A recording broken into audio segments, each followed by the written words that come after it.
You want to truly change? You're going to have to venture in to those deep, darker aspects of you and release them. It's not necessarily fun. You're going to have to challenge your comfort zone, challenge what you know, challenge your beliefs, challenge your current ways of going about things. Is that fun? No. If you think this is just a fun thing, of course you're not going to go through that. So you got to commit. You got to look at your life and the trajectory of your life. Where am I going right now? And do an audit. Where were you a year ago, 2 years ago, 3 years ago? If nothing really changed, what makes you think something's going to change a year from now, 2 years from now, 3 years from now? Why are you kidding yourself? It's like believing in Santa. Like, oh, maybe one day things will change. No. You know what's going to change? You will be more ingrained in your current ways of doing things, your current beliefs. All those limiting beliefs you have, guess what? Every day that goes on, they just amplify, and they are harder to let go of. And you get older, you get more tired, and it's not easier. You're moving up or you're moving down. There's no staying the same. A lot of people are just free-falling, thinking that, oh, I'm just not ready yet. Maybe next year. You know, I'm waiting for that magical moment.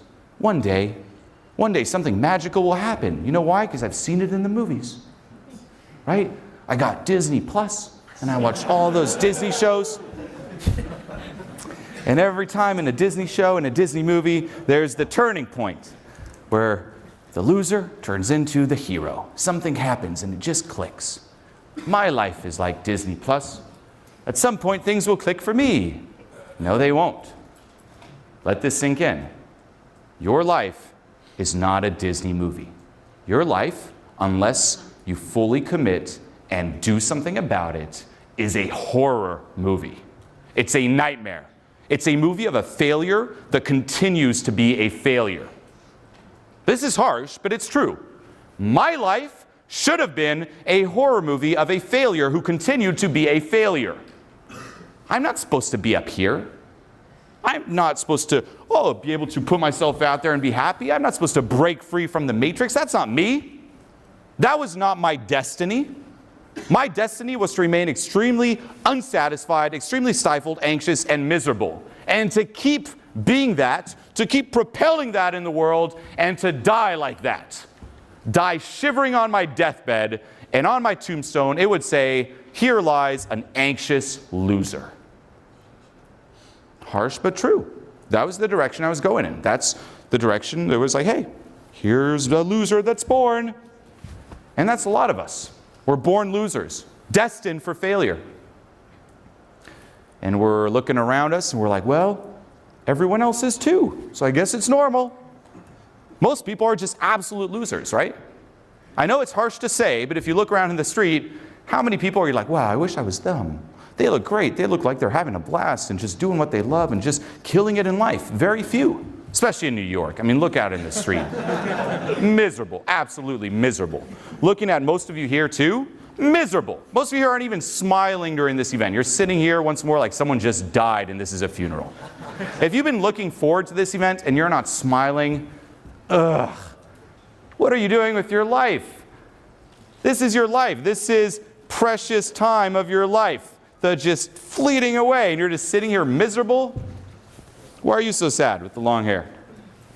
Yeah. From the moment I walked in, you're just like holding yourself, like, oh man, are you like holding it in? You're like, should I get off the pot or do it? Like, what's going on? What happened? I just think that's how my face rests. Wow, that's sad too. That's even sadder. It's like, I try to smile, but my face just won't comply. Now, that's actually interesting. It's very common too, right? We're so used to being losers, so used to being miserable and stuck, that our face, the muscles in your face, forget how to smile. I'm serious. I've had clients like this. We're going out, I'm teaching them how to socialize. I'm like, smile. And what's their smile? They're like that. And I'm like, what are you doing? I'm like, I'm smiling. I'm like, no, smile. And literally, I'm like, smile. And finally, it breaks free a little bit. And they're like, oh, but it hurts. Because they're so not used to it. It hurts. I'm like, you will smile. And they're like that. Every time I look at you, you smile. If I turn around and you're not smiling, you go away and you come back smiling for the entire program. And at the end of the night, they're like, oh, it hurts so much. I'm like, you will smile again. No more of this sadness, this patheticness. Have a higher standard for yourself. Jesus Christ. Same for you. What's this? Oh, it's just my face. Are you accepting that? That is the saddest thing ever. It's like, well, just accept it. Never smile again. Do something about it.